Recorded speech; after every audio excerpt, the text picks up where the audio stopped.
vamos estar ministrando hoje sobre um tema.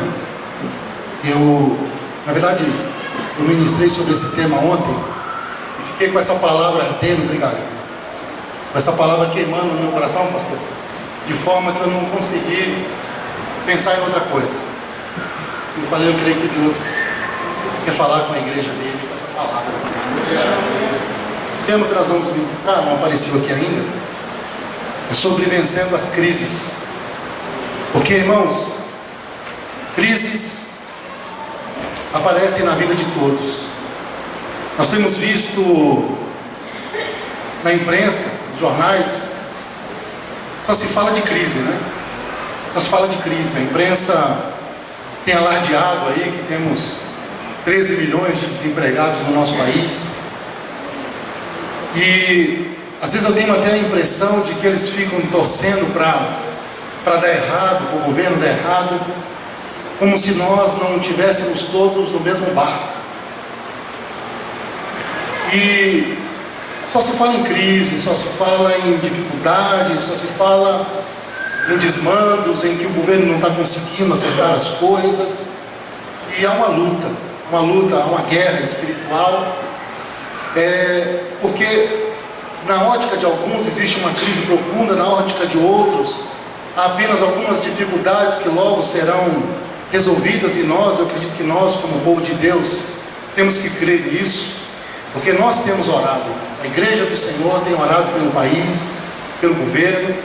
Então nós cremos que o Senhor está com a sua mão estendida, e que logo logo a nossa nação vai sair dessa dificuldade. Esses tantos milhões de pessoas que se encontram desempregadas vão conseguir arrumar emprego, e a economia vai voltar a andar, e o Senhor vai abençoar essa nação ainda mais do que Ele já tem abençoado.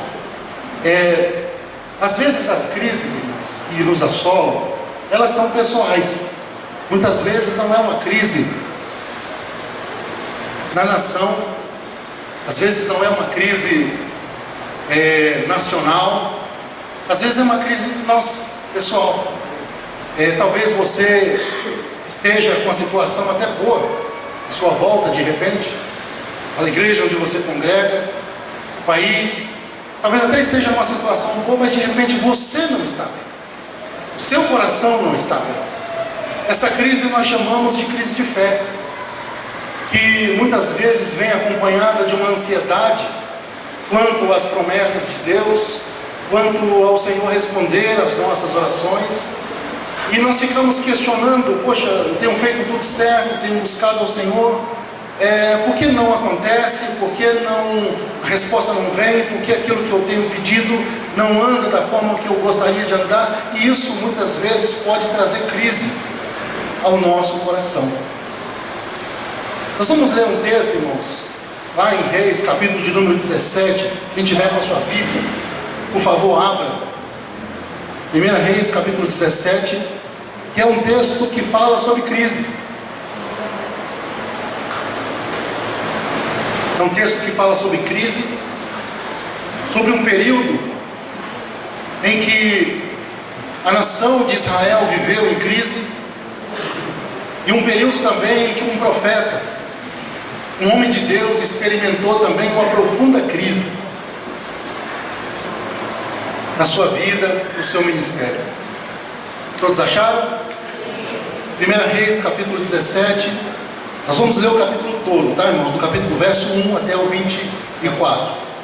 Diz assim a palavra do Senhor: Então Elias, o tisbita, os moradores de Gileade, disse a Acabe: Tão certo como vive o Senhor, o Deus de Israel, perante cuja face estou, nem orvalho nem chuva haverá nestes anos, segundo a minha palavra.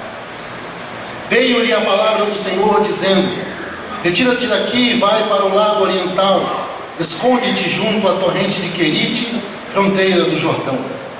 Beberás da torrente, e ordenei aos povos que ali mesmo te sustentem. Foi, pois, e fez segundo a palavra do Senhor. Retirou-se e habitou junto à torrente de Querite, fronteira do Jordão.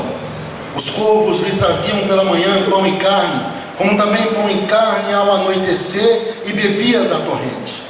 Mas passados muitos dias a torrente secou, porque não chovia sobre a terra.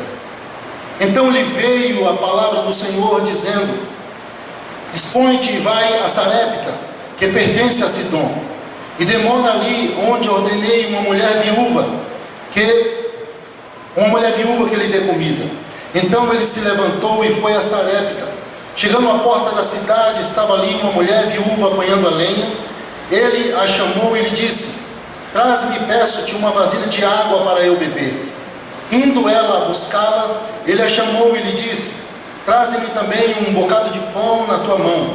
Porém ela respondeu: tão certo como vive o Senhor teu Deus, nada tenho cozido, há somente um punhado de farinha numa panela e um pouco de azeite numa botija.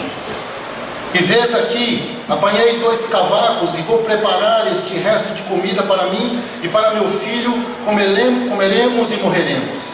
Então Elias lhes disse: não temas, vai e faze o que disseste, mas primeiro faze dele para mim um bolo pequeno e traze-mo aqui fora. Depois farás para ti mesmo e para teu filho. Porque assim diz o Senhor, o Deus de Israel: a farinha da tua panela não se acabará e o azeite da tua botija não faltará, até o dia em que o Senhor fizer chover sobre a terra. Foi ela e fez segundo a palavra de Elias. Assim comeram ele, ela e a sua casa muitos dias. Da panela a farinha não se acabou e a botija de azeite não faltou, segundo a palavra do Senhor por intermédio de Elias. Depois disso adoeceu o filho da mulher, da dona da casa, e a sua doença se agravou tanto que ele morreu.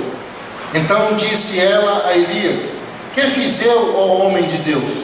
Vieste a mim para trazeres à memória a minha iniquidade e matares o meu filho? Ele lhe disse: dai-me o teu filho. Tomou um dos braços dela e o levou para cima, ao quarto onde ele mesmo se hospedava, e deitou em sua cama. Então clamou ao Senhor e disse: ó Senhor meu Deus, também até a esta viúva com quem me hospedo afligiste, matando-lhe o filho? E estendendo-se 3 vezes sobre o menino, clamou ao Senhor: ó Senhor meu Deus, rogo-te que faças a alma deste menino tornar a entrar nele. O Senhor atendeu a voz de Elias, e a alma do menino tornou a entrar nele, e ele reviveu. Elias tomou o menino e trouxe do quarto à casa, e deu à sua mãe, e lhe disse: vê, teu filho vive. Então a mulher disse a Elias: nisso conheço agora que tu és homem de Deus, e que a palavra do Senhor na tua boca é verdade. Amém? Os irmãos podem se sentar.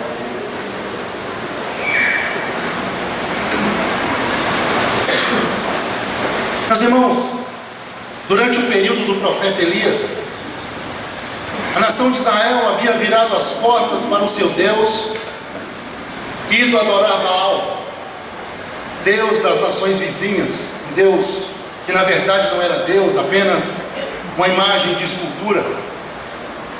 Os povos pagãos que circundavam Israel naquele tempo acreditavam que Baal era um Deus responsável pelas chuvas, pela produtividade da terra, pela fertilidade e o crescimento das famílias, pelo crescimento e fertilidade também dos animais, crescimento do gado. Eles acreditavam que Baal era responsável por tudo de bom que a terra pudesse produzir. E aquela adoração contaminou a Israel. Israel aos poucos foi se virando as costas para o seu Deus, o Deus Todo-Poderoso que os havia tirado do Egito com mão poderosa, atravessado o deserto, feito tantas maravilhas como nós sabemos que ele fez. Ainda assim, mesmo sabendo de tudo isso, a nação foi aos poucos se afastando, chegando ao ponto de adorar Baal e virar as costas para o Senhor e para a lei de Deus. É claro que um pouco do que motivou isso foi o fato de que a nação de Israel nesse tempo estava dividida. Os irmãos sabem que Deus dividiu a nação, 10 tribos ficaram de um lado, compondo o chamado Reino do Norte, e as outras 2 tribos, chamadas de Reino do Sul, composto por Judá e Benjamim, ficaram do outro lado. O Reino do Sul governado pela família, pela descendência de Davi, teve na sua história, ao longo do seu período, bons reis, homens de Deus que conduziram a nação a verdadeiros avivamentos e períodos de paz e prosperidade. Mas o Israel do Norte não. O Israel do Norte, governado por reis corruptos, sanguinários, desobedientes à lei de Deus. Eu queria pedir para alguém desligar esse ventilador, senão ele fecha as páginas da Bíblia aqui. Obrigado. O Israel do Norte, então, irmãos, governado por reis corruptos, sanguinários, desobedientes ao Senhor, foram se afastando cada vez mais de Deus, chegando ao ponto de instaurar em Israel uma crise tão grande que eles já não mais adoravam ao Deus Todo-Poderoso e agora adoravam Baal e muitas outras imagens de escultura, a qual a Bíblia chama de Baalins, que é o plural de Baal, né? Ou seja, eram vários Baals. A nação de Israel também era governada nesse período pelo rei Acabe, um dos piores reis da história, que tinha como esposa Jezabel, uma rainha feiticeira, idólatra, uma mulher sanguinária e terrível e manipuladora de Acabe. O profeta Elias surge nesse cenário, surge dentro desse contexto difícil, em que a nação está vivendo uma crise espiritual, e Elias, sabendo que alguma coisa precisava ser feita para que Deus trouxesse um avivamento, restaurasse a fé daquele povo, ele começa a orar, ele começa a buscar a Deus. Tiago, lá no Novo Testamento, no capítulo 5, versos 16 e 17, vai dizer que Elias era um homem sujeito às mesmas fraquezas que nós, mesmo assim ele orou para que não houvesse chuva sobre a terra. E depois ele orou de novo e o Senhor mandou chuva. Então Elias ora para que o Senhor não mande chuva, mande uma seca sobre a terra de Israel. Mas por que, irmãos, o Senhor fez isso? Elias fez isso porque ele sabia que para quebrar a dureza do coração daquele povo, era necessário que o Senhor mandasse propositalmente uma crise sobre a nação de Israel. E foi isso que Elias fez. Ele pediu que o Senhor enviasse uma seca, como forma de castigar mesmo. As crises, meus irmãos, muitas vezes, não 100% das vezes, mas na maioria das vezes, elas são permitidas por Deus para nos ensinar. Mesmo que a gente, quando esteja no meio das crises, possa não compreender o que Deus está fazendo, possa não entender o que o Senhor está querendo nos ensinar com tudo o que acontece à nossa volta, alguma coisa o Senhor está ensinando a nós. Porque as crises, ela tem um aspecto didático, ela tem um aspecto de nos ensinar muitas coisas. Tem até um ditado que diz assim que uma história contada não é igual a uma história vivida, né? Uma história contada não é igual a uma história vivida. Ou seja, o Senhor permite crises na nossa vida, porque tem coisas que nós precisamos aprender como cristãos, como servos dele, que de outra forma nós não aprenderíamos. Não aprenderíamos com os livros, não aprenderíamos com os testemunhos de outros, não aprenderíamos nem mesmo lendo a própria Bíblia. Tem coisas que a gente precisa sentir na pele, tem coisa que nós precisamos provar. Ainda que o gosto às vezes seja um tanto amargo, há coisas que nós precisamos provar, sentir na pele, para que a gente possa aprender. Se eu tiver uma experiência de caminhar vários dias no deserto, debaixo do sol, e sofrer terrivelmente, depois chegar aqui e contar para vocês, talvez alguém vai dizer assim: nossa, como você sofreu, hein, pastor Marcos? Mas ninguém vai saber realmente o que eu passei, porque só sente quem sente na pele. Só quem pode realmente dizer o que passou é quem sofreu tais coisas. Então, irmãos, é por isso que o Senhor permite as crises. Muitas vezes Ele causa crises, e algumas são causadas por nós mesmos. E mesmo as que são causadas por nós mesmos, se nós aprendermos durante o período da crise, o Senhor ainda assim nos ensinará muitas coisas através delas. Aleluia. Então, Então, o que nós podemos aprender com as crises pelas quais passamos? Primeiro, que elas servem para cumprir os propósitos de Deus. As crises servem, meus irmãos, para cumprir os propósitos de Deus no mundo e na nossa vida. Veja o verso de número 1 juntamente comigo. Nós já lemos, mas vamos fazer uma rápida lida de novo. Então Elias, o tisbita dos moradores de Gileade, disse a Acabe: tão certo como vive o Senhor Deus de Israel, perante cuja face estou, nem orvalho nem chuva haverá nestes anos, segundo a minha palavra. Veja que Elias, ele não fala segundo a palavra de Deus, ele diz segundo a minha palavra. Elias já vinha há tanto tempo orando para que Deus trouxesse um avivamento sobre Israel, e ele estava tão cheio de autoridade de Deus que ele teve coragem, e ao mesmo tempo ele teve uma permissão direta do Senhor para dizer assim: olha, é segundo a minha palavra. Por que é que ele faz isso? Porque Elias ele entendia que as crises servem para cumprir os propósitos do Senhor, que as crises têm o poder de cumprir aquilo que Deus quer fazer na nossa vida. Agora, durante o período da crise, meus irmãos, uma nação, ou mesmo nós, individualmente, a cada um de nós, temos duas opções. Nós temos a opção de obedecer ao Senhor, porque tem pessoas que, quando estão passando momentos difíceis na vida,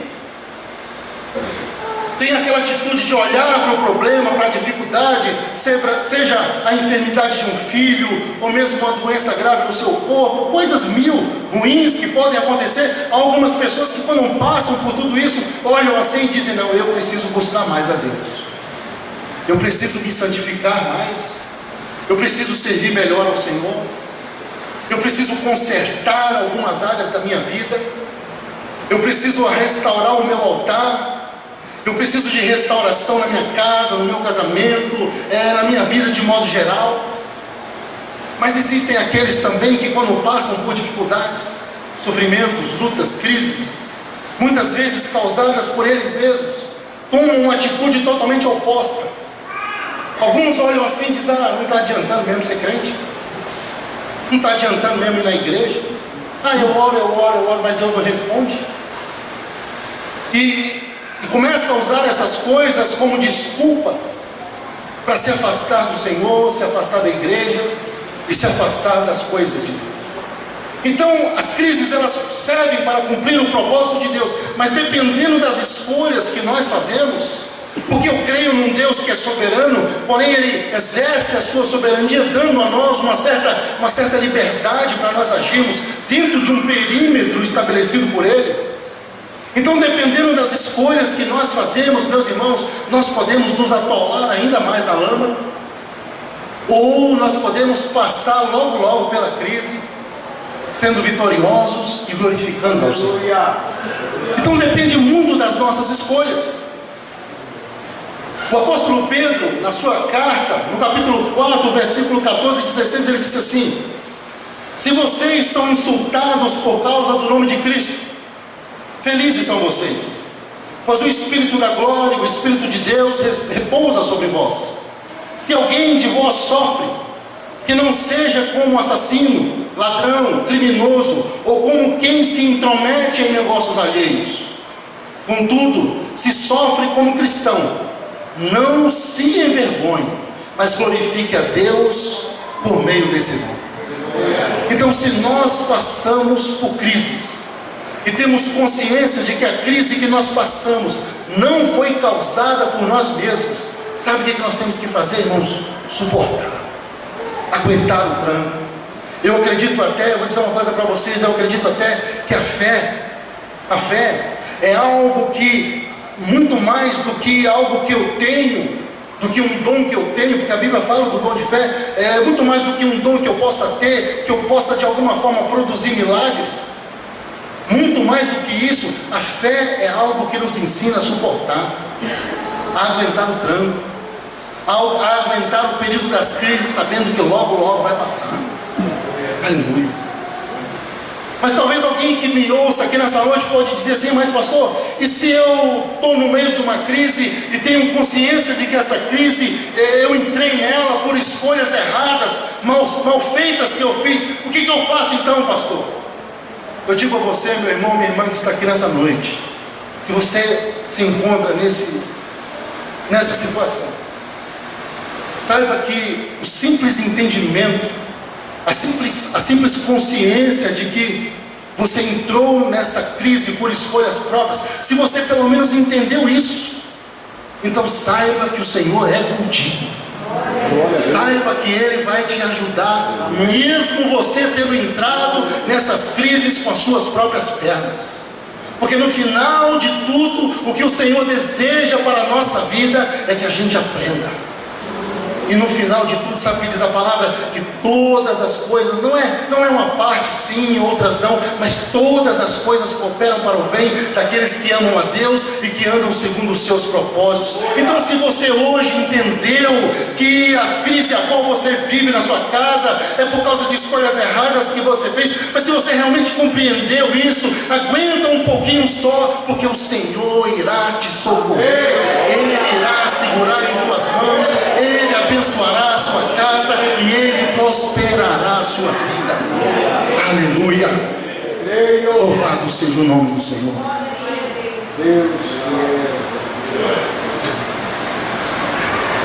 Nós podemos aprender também, irmãos, com as crises. Segundo ponto, que elas servem para nos ensinar a depender do Senhor.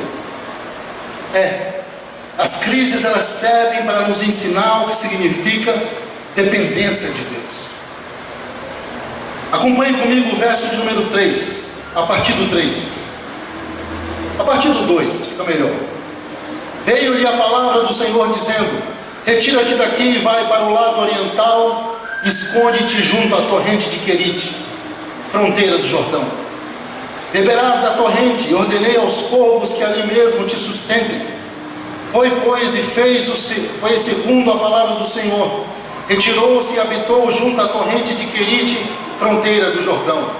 Os corvos lhe traziam pela manhã pão e carne, como também pão e carne ao anoitecer, e bebia da torrente. Verso 7. Mas passados dias a torrente secou, porque não chovia sobre a terra. Olha só, irmãos. Deus fala para o profeta Elias: ei, Elias, você decretou agora que não vai chover, então faz o seguinte, desce até as margens do ribeiro de Querite e se acampa lá. Elias obedece à voz de Deus, se acampa nas margens do ribeiro e fica lá por aproximadamente uns 6 meses. E passado esse período, o ribeiro secou, porque não chovia sobre a terra. E assim como todos os rios secaram, aquele ribeiro também secou. E Deus então disse para Elias, quando o enviou para lá: eu ordenarei aos corvos que te levem pão e carne. Pão e carne pela manhã e pão e carne ao anoitecer. Irmãos, quando eu leio isso aqui, eu fico pensando: meu Deus, que experiência sobrenatural é essa, né, pastor? Pastor? Que experiência sobrenatural é essa? Como alguém está ali acampado na beira de um ribeiro e de repente você vê uma ave vindo assim na sua direção com um pedaço de pão e um pedaço de carne. De manhã te entrega, você faz ali o seu café da manhã, e ao anoitecer de novo, e no dia seguinte de novo, e durante 6 meses as aves alimentaram o profeta ali. Eu olho para isso e digo: meu Deus, mas que experiência tremenda, poderosa, sobrenatural. E aí eu me faço a seguinte pergunta: por que é que Elias viveu uma experiência como essa? Porque ele estava numa situação de total dependência de Deus. Amém. Sabe, irmãos, o Senhor permite crises na nossa vida, porque Ele deseja se revelar a nós. E uma das maneiras que o Senhor mais usa, aliás, isso é um padrão em toda a Bíblia Sagrada, uma das formas que Deus mais usa para se revelar aos seus é no meio das dificuldades da vida. Se Elias tivesse ido para um palácio, nunca que ele seria alimentado pelos corvos. Mas como ele estava lá ao relento, ele pôde passar por essa experiência. Eu me lembrei de um testemunho, até comentei ontem com o irmão Edson, quando, eu acho que eu até já contei aqui na igreja, mas eu não contei com todos os detalhes. Eu morava em São Paulo, nós congregávamos numa igreja, era uma igreja tradicional, e nós ficamos ali um tempo naquela igreja. Eles fizeram uma proposta para nós de nos enviar para um seminário, lá no estado de Goiás, com tudo pago. E eu estava em crise com aquela igreja, estava em crise com algumas coisas da minha vida particular, e eu não aceitei a proposta, e orei, mas também orei pouco. Hoje eu digo isso, porque a gente vai amadurecendo, e coloquei na cabeça de sair, falei, não quero, e recusei a proposta, e saí. Aproximadamente um mês depois, ou 2 meses depois, não me lembro direito, eu também perdi o emprego e fiquei desempregado, sem igreja e desempregado. Aí, irmãos, eu coloquei um propósito no meu coração. Isso foi no final do ano, no final de 2012 para 2013. Eu coloquei um propósito no meu coração. Eu falei para a Estefânia, falei, olha, eu não vou procurar emprego, eu vou tirar esse ano que está começando para orar ao Senhor. Se aparecer algum trabalho esporádico, eu faço, mas eu não vou procurar emprego, eu vou buscar a Deus. Eu preciso de uma direção do Senhor para a minha vida. E passei um ano assim, irmãos, buscando ao Senhor. Quando foi no final do ano, já estava ficando preocupado, porque até então nada disso, não surgia nada, porta nenhuma se abria. E já quase no final do ano, o Senhor brilhou uma luz, e eu fui atrás daquela luz que o Senhor brilhou. E exatamente com um ano eu estava mudando para o seminário. Cheguei no seminário bastante animado, feliz, né? Agora eu vou viver o chamado de Deus na minha vida, aquela empolgação inicial. E quando a gente estava ali, irmãos, eu descobri uma coisa: quando alguém vai para um seminário interno estudar, se você vai para um seminário sem o apoio de uma igreja, irmãos, é muito difícil. É muito difícil. Porque se você precisa de alguma coisa, você não tem a quem recorrer. E nós ficamos ali. Eu não tinha uma igreja que pagava o meu curso, então eu tinha que trabalhar para pagar o meu curso. E trabalhei muito ali dentro, muitas vezes debaixo do sol, com a enxada na mão, muitas vezes. E ali, irmãos, eu tive umas crises violentas. Pensei em desistir algumas vezes, mas aí eu lembrava daquela palavra, né? Que aquele que põe a mão no arado e olha para trás, não é apto para o reino do céu. Eu dizia, eu não posso desistir. Até os móveis da nossa casa a gente andava metade para ir para o seminário, e eu coçava a cabeça. Eu estava desempregado quando fui para lá, mas a Estefânia estava num bom emprego, com uma promoção já certa, largou tudo para ir comigo para o seminário, e aquilo tudo ficava na minha cabeça. E como já se não bastasse, irmãos, quando você está no seminário, você tem aquela expectativa. Todo aluno de um seminário interno tem aquela expectativa: bom, quando eu terminar aqui, eu vou para o campo missionário, eu vou trabalhar na minha igreja, ou eu vou fazer o projeto tal. Quase todo mundo já tem algo meio encaminhado. Eu não tinha. Eu estava ali por conta própria e de Deus, dependência total do Senhor. Mas aí eu orava, eu falava para a Estefânia, vamos orar, porque eu conheço testemunhos de Deus ter acordado pessoas no meio da noite, mandado atravessar uma cidade, ou em alguns casos até um estado todo, para socorrer um servo dele. Então vamos orar que o Senhor vai prover, o Senhor vai abrir uma porta para nós. E aí, irmãos, eu orava, mas o coração, né, sabe como é? A gente ora, mas a gente é ser humano. E no meio do processo, a gente tem aqueles momentos que a gente quer duvidar, será mesmo? E aí, irmãos, quando foi mais uma vez, né, no final do último ano, porque eu descobri uma coisa no meio da crise: o Senhor, Ele sempre opera nos 45 do segundo tempo. Não é assim? Quase sempre Ele opera nos 45 do segundo tempo. Quando a gente pensa assim, ó, não tem jeito, acabou, eu acho que não vai dar certo, aí o Senhor chega e surpreende.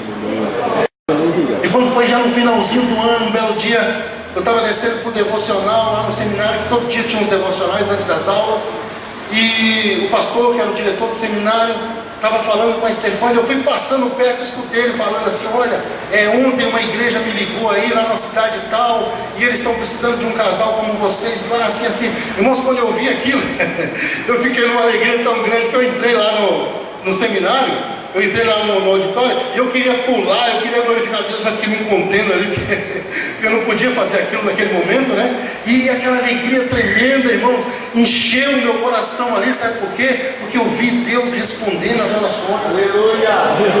E eu aprendi ali, irmãos, que se nós dependermos do Senhor, a gente vai passar uns apertos, sim, mas o Senhor sempre socorrerá.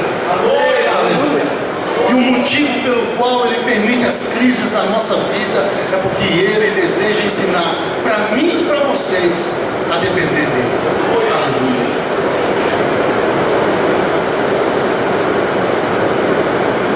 Há, porém, meus irmãos, uma fase na crise,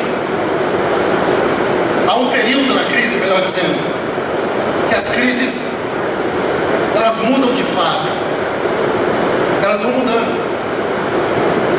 O profeta Elias estava na beira do ribeiro, e o Senhor fala para Elias: Elias, depois que o ribeiro seca, o Senhor fala: Elias, agora vai para a cidade de Sarepta. Vai para a cidade de Sarepta, e lá eu ordenarei uma viúva que te sustente. É até irônico isso, né? O Senhor mandar uma viúva sustentar um homem. Tudo bem, a forma que Deus trabalha. E o Senhor diz ao profeta: vai para a cidade de Sarepta e fique lá, porque eu vou ordenar uma viúva que te sustente. E ali se encontra com aquela mulher nos portões da cidade e diz a ela: olha, preparem-me um bolo. E ela diz: olha, eu só tenho em casa uma panela com um pouco de farinha e uma botija com um pouquinho de azeite, e que eu prepararei ali um pouco de comida para eu e meu filho, e logo nós comeremos, e talvez a gente morra depois, porque não tem mais nada para comer. Porque a seca era violenta, a escassez era assoladora.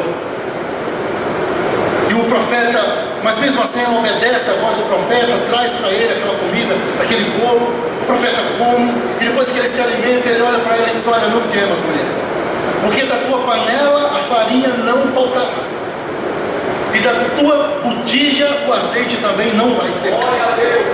E diz a palavra do Senhor que durante todos os dias em que o profeta Elias esteve ali, o Senhor sustentou a mulher, o seu filho e o profeta. Mas aconteceu que durante este período, um belo dia, o filho da viúva, o único filho dela, adoece. Ele adoece, fica ruim e morre. E ela, entristecida, chateada, indignada com aquilo tudo, chega para o profeta Elias e diz para ele: olha, o que eu fiz para você vir aqui morar na minha casa e meu filho morreu? Será que você veio aqui para lançar sobre o meu rosto os meus pecados, as minhas falhas? É com esse objetivo? E o profeta Elias não se defende. Elias podia ter dito para ela: olha, mulher, você é muito ingrata, o pau está quebrando lá fora, seca, a gente morrendo de fome, e por causa de mim que estou aqui na tua casa, a farinha não acaba, o alimento está sempre sendo provido por Deus, e agora seu filho morre, você vem querer cobrar isso de mim? Mas ele não fala isso para ela. O profeta Elias simplesmente pega aquela criança nos braços, sobe para o quarto onde ele ficava, onde ele dormia, e ele faz uma oração. Olha o que ele diz aí no verso de número 20. Então clamou ao Senhor e disse: ó Senhor meu Deus, também até esta viúva com quem me hospedo afligiste matando o filho?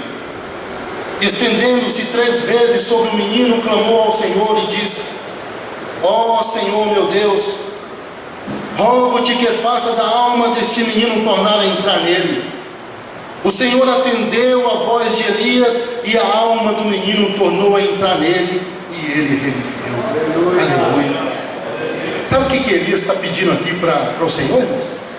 Se vocês lerem a Bíblia com um pouco de observação, você vai perceber que nunca havia acontecido o milagre de ressurreição.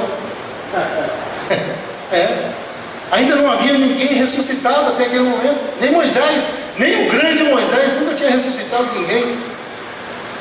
Mas Elias ali, numa situação de dependência de Deus, total e completa, vendo aquela mulher sofrer por causa da morte do seu único filho, uma mulher que já era viúva, ele sabendo que não tinha nada além a quem recorrer, o que fazer, ele clama ao Senhor.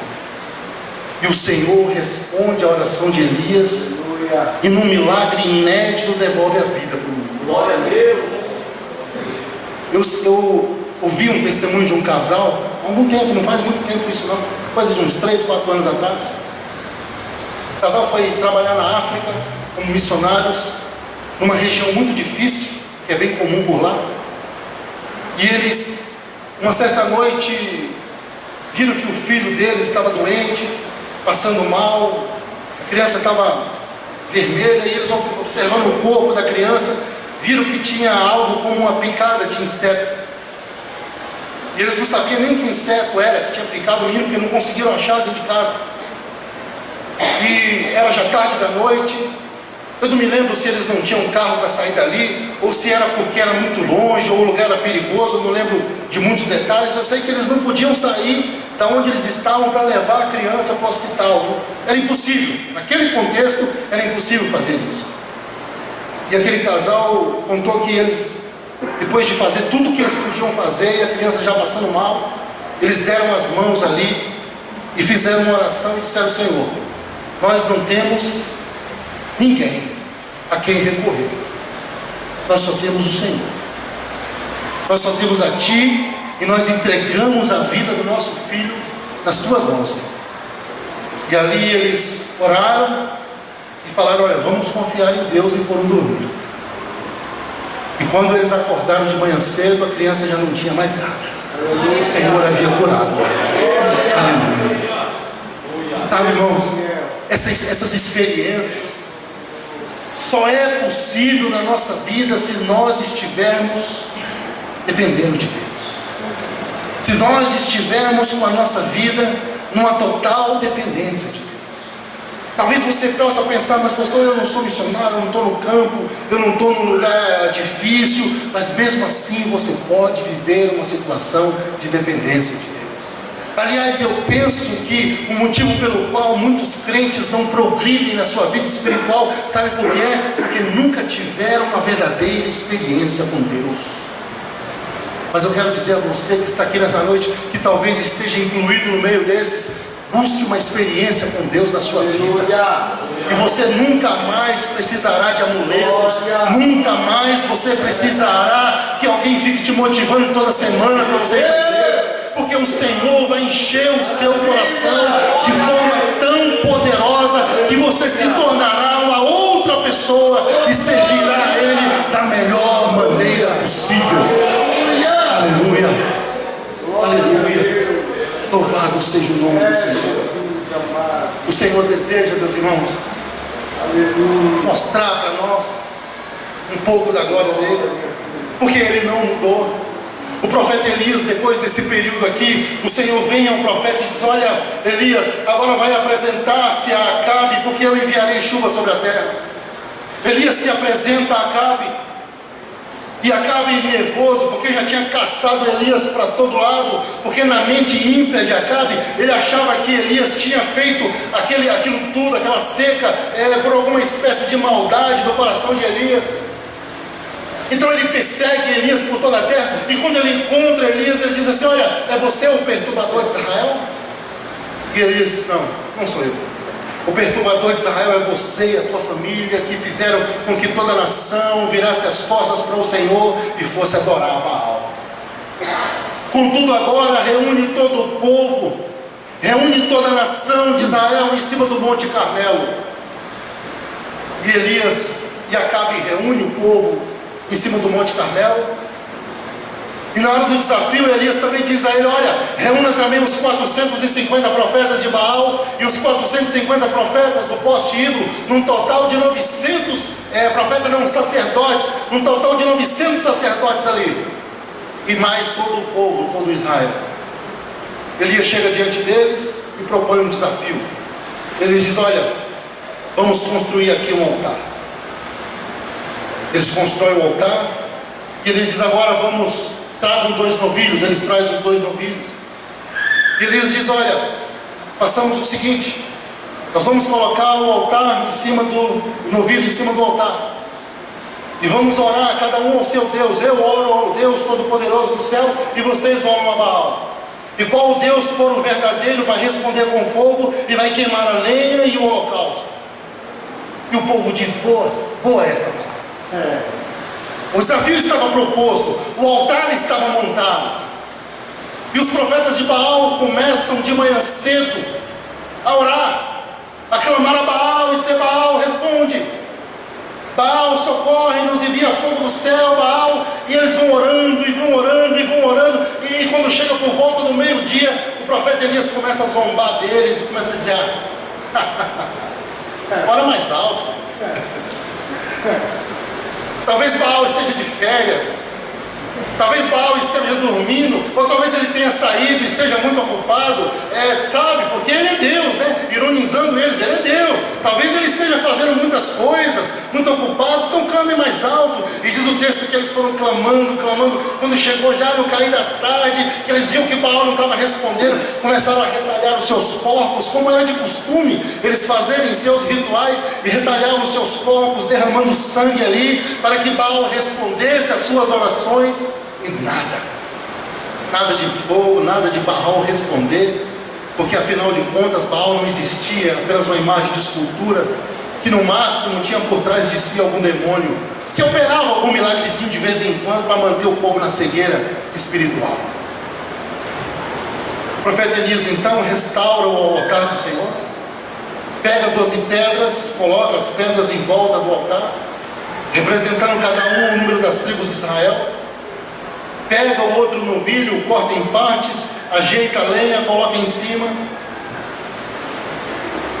e Elias se posiciona e faz uma oração, que está lá no capítulo 18, e verso de número 36, quem tiver com a Bíblia aberta, pode acompanhar comigo aí.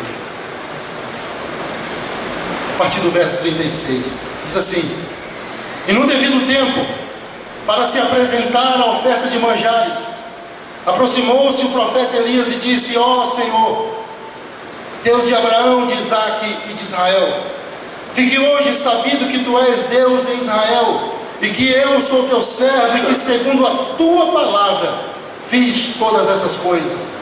Responde-me, Senhor, responde-me, para que esse povo saiba que tu, Senhor, és Deus, e que a ti fizeste retroceder o coração deles. Então caiu o fogo do Senhor, e consumiu o holocausto, e a lenha, e as pedras, e a terra, e ainda lambeu toda a água que estava em volta do rego.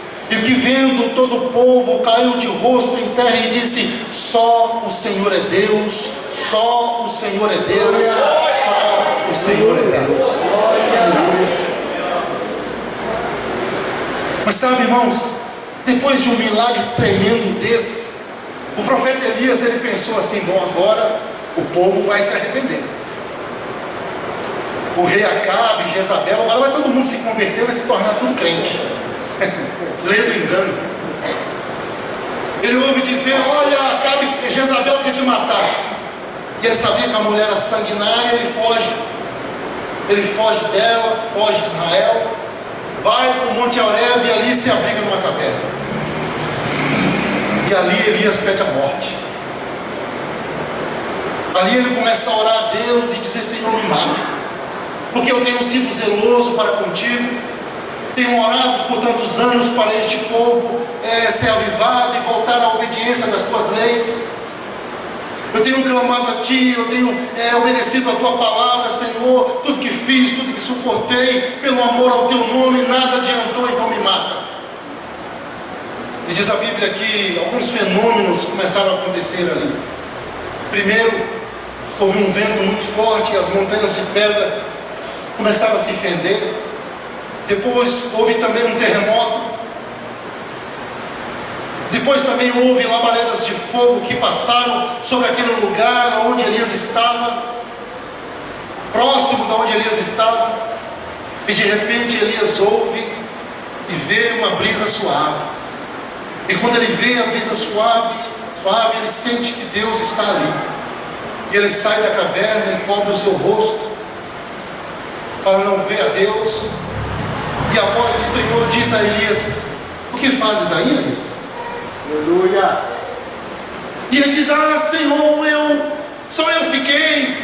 Mataram os teus profetas.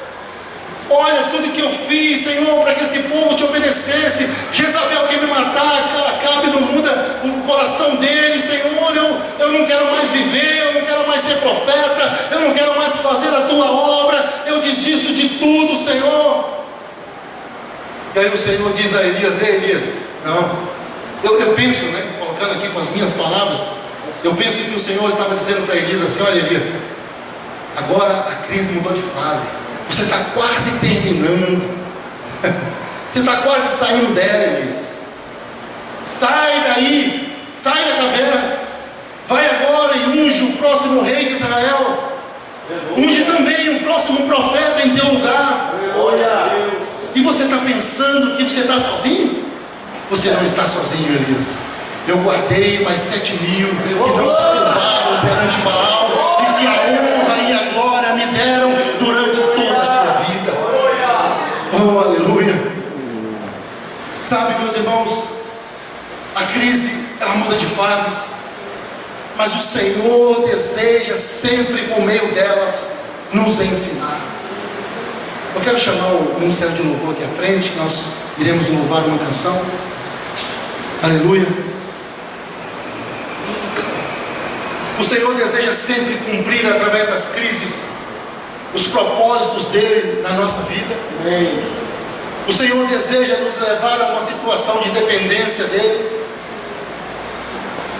O Senhor não quer que a gente viva, meus irmãos, dependendo o tempo todo, toda a nossa vida, das nossas próprias forças, daquilo que a gente pode resolver. Não. Há situações da nossa vida que nós temos que entregar ao Senhor. Pare de querer resolver tudo na força do seu braço. Aprenda que algumas coisas precisam ser entregues ao Senhor, porque Ele resolverá da melhor maneira possível. Aprenda a descansar o seu coração em Deus. Aprenda o que significa a dependência dEle. Se você estiver no meio de uma crise, suporte. Saiba que ela logo vai passar. Amém.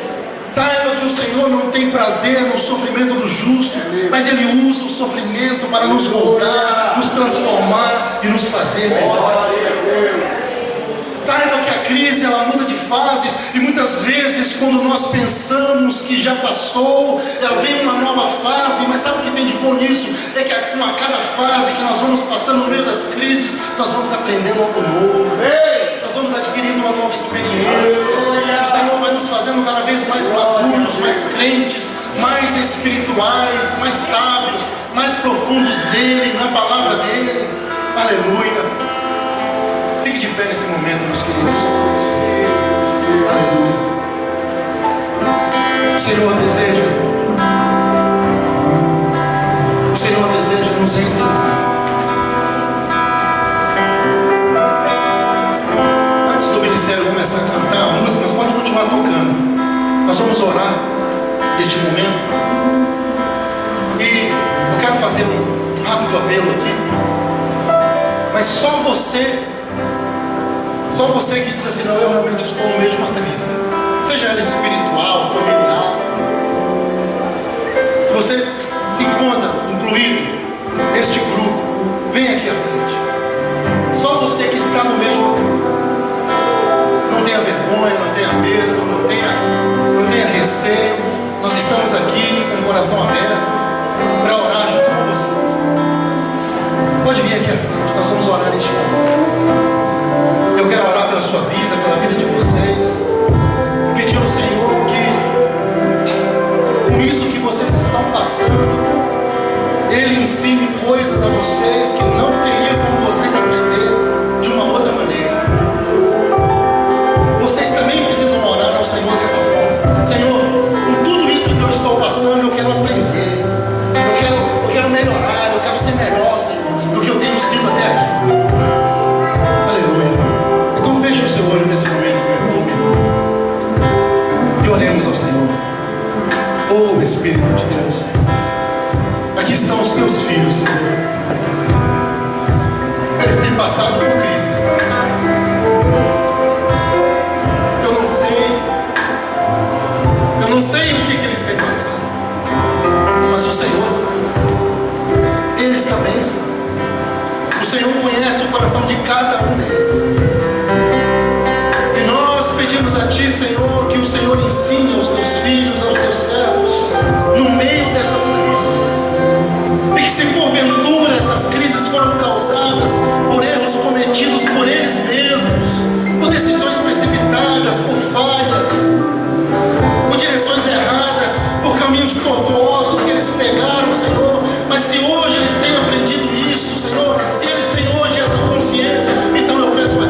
tua vontade, oh Espírito do Senhor, segura nos teus filhos. Receba aí um toque do Espírito Santo de Deus no coração de vocês nessa hora. Receba aí um toque da graça, um toque do amor do Senhor. Receba aí o consolo. Receba aí as palavras de acalento do Espírito Santo falando ao seu coração e à sua mente neste momento.